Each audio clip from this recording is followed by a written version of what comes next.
With Champions, the Pokemon Company has set the future of battles and VGC in stone.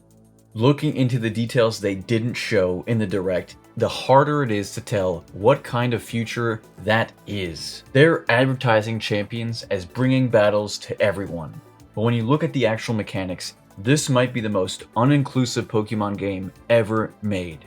Today, we'll be breaking down these progression systems and why one specific, coldly calculated phrase in this game's marketing changes everything. So, let's take a quick look at these controversial new details. Then we can see what they mean for the meta, if that pay-to-win label is actually fair, and ultimately, if Champions is a game you'll even be playing a month after launch. For everything to make sense, you need to understand that aside from victory points you earn from battles, Champions has other currencies called tickets that allow you to skip different parts of the grind, like teammate tickets for Mons and training tickets for stats. There are other ones too, like quick coupons for recruitment and more. Firstly, the starter pack. You get 50 training tickets and 30 recruitment tickets, but most importantly, your Pokemon box expands from the standard 30 all the way up to 80. With the box, there is currently over 52 Pokemon confirmed to be in the game. Dang, that makes 80 not even seem like that much. Then there is also a premium subscription. With that, you also get the same box expansion, but you also get more team presets and you get access to premium missions, which just like TCG Pocket's version, gives premium tickets and a bunch of other rewards. And there's even a premium battle pass, which gives you access to Pokemon and items much earlier, and obviously you get more of them. I told you we're going quick here. There's also Pokemon Home connectivity. If you pay for Pokemon Home and have a collection, recruitment is totally free. It's unclear if EVs transfer to the new stat points in the game, but IVs will essentially be maxed for all Mons and removed as a factor completely. The way you recruit Pokemon outside of home, there's a random roster of Pokemon available every 22 hours to choose from. You can speed up this timer by spending one of the currencies if you have them, quick coupons, or even victory points. You also get one free trial recruitment per day, but crucially trial mons can't have their stats or moves changed, so it's not really the same. All of these factors I bring up individually seem like standard mobile game walls or traps. But when you put it all together, these things completely encapsulate the whole player's experience. The biggest issue with all of these things bearing down on you is that if you don't have money to spend, you will always feel that you are behind or being gated by time.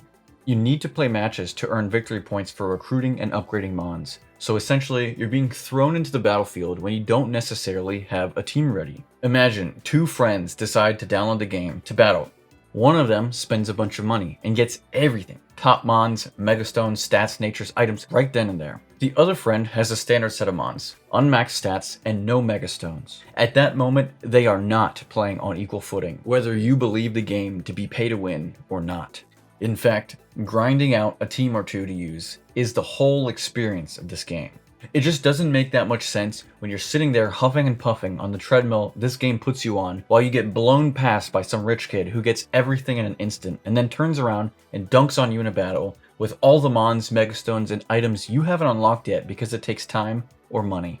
And that really is the second thing with this game. Sure, it does lower the barrier of entry, but it also raises the barrier to compete. As free-to-play, you won't have access to as many Mons as someone who pays, and you can't even have as many in total. So it's harder to experiment and learn what works, and you might have to rely on Pokemon Showdown. Limited Pokemon selection means others are more likely to have the counters for your team, but you, not for theirs. Sure, the game is designed to be equal at the end of the road once you get there, but who other than the dedicated wants to put up with that? Especially when we are so used to having everything available to make teams to spec in the main series games and on Showdown. It's not going to be so whatever after the first few times, then you realize the goalposts will be moving constantly by changing the meta through the seasons, battle passes, ranking rewards, etc. And you will find yourself behind again. To play the game, you just need a Switch. To play the game to its fullest, you also need a copy of Generation 9, both Legends games, a Pokemon Home subscription, and maybe even all the monetization within the game. The point being, how many casual players are going to download this game, see all this and keep playing the game? And that's the next thing. There is nothing here for casual players. They recently dropped yet another trailer that had no sign of casual content like a campaign mode. They showed off the main modes like they were all somehow not the same thing. And not just ranked battles, battles that have no rewards, and battles that have no rewards and require you to have friends that don't hate you. I made a whole other video analyzing why Champions having nothing for casual players to latch onto is a huge mistake. The Pokemon Company delaying the mobile release is an indicator that they could be as mismanaged as the haters say, and are rushing this game out the door. Even if a campaign mode was on the table, it's definitely been delayed or really cut forever. Speaking of the delayed mobile release, this gives Switch players a head start, while eventual mobile users miss out on limited resources through Battle Pass seasons, limited time missions and events. We already know the Dragonite Megastone will be one of those things. Pair this with Pokemon Home being a big part of how you get Pokemon in the first place. How is this game super accessible again? Wasn't the whole point of this to make it so anyone can play? The game is designed so true VGC competitors are gonna feel like they need the whole suite, which is crazy. Once you take all that into account, then it hits you. This is what they mean by that totally confusing wording they keep using.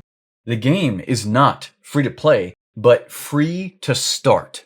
Now it makes so much sense. They're like, well, downloading and starting the game is free, I guess, but after that, good luck, kiddo. In all seriousness, Nintendo labels games with recurring monetization or paywalls this way to avoid being insincere and setting false expectations. So while the game isn't necessarily pay to win, it's also not free to play even in Pokemon's own words. At the end of the day, it's a mobile game even if it's only coming out on Switch at first. Hold on, what is this game for then? If it's so anti-free-to-play, anti-casual players, pay-to-win now, not that accessible, this is gonna sound crazy.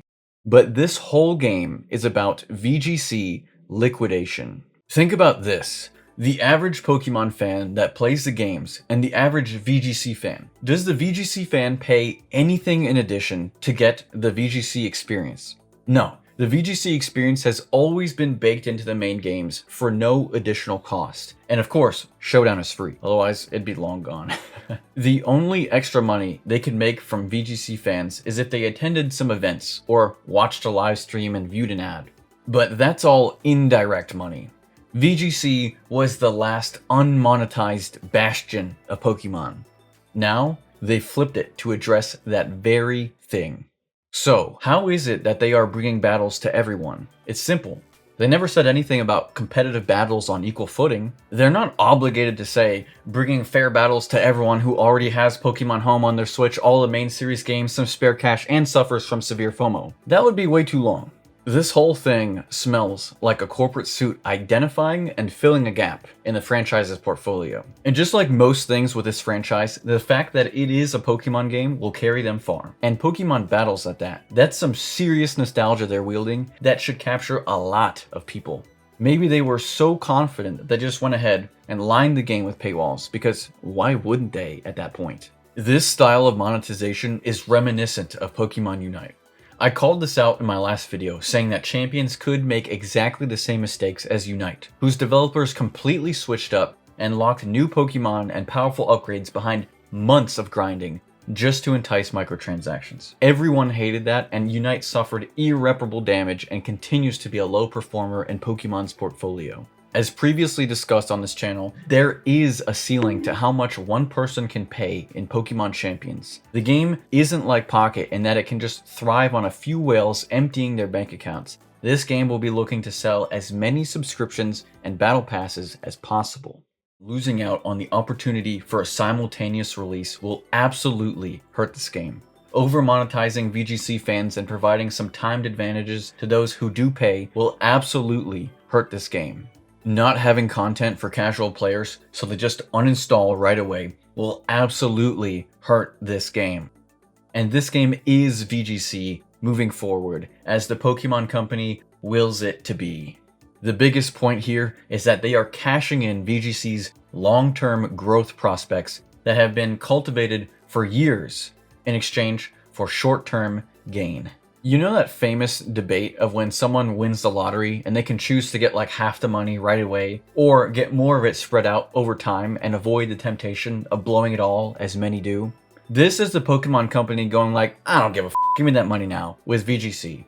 And you know what they're probably going to splurge that money on? plushie factories. So, where does this leave us? If Champions succeeds, VGC as a free competitive space is totally a thing of the past, obviously. But the VGC scene's growth itself will probably go through a lot of ups and downs instead of steady, yearly growth like we're used to seeing. But of course, it's not all bad. There are a lot of positives too. They are bringing back the fan favorite battle mechanic and mixing old and new megas while they're at it. They have free reign to make a really interesting and balanced meta that could end up being super enjoyable and maybe even worth jumping through all these hoops or paywalls. And with that, thanks for watching.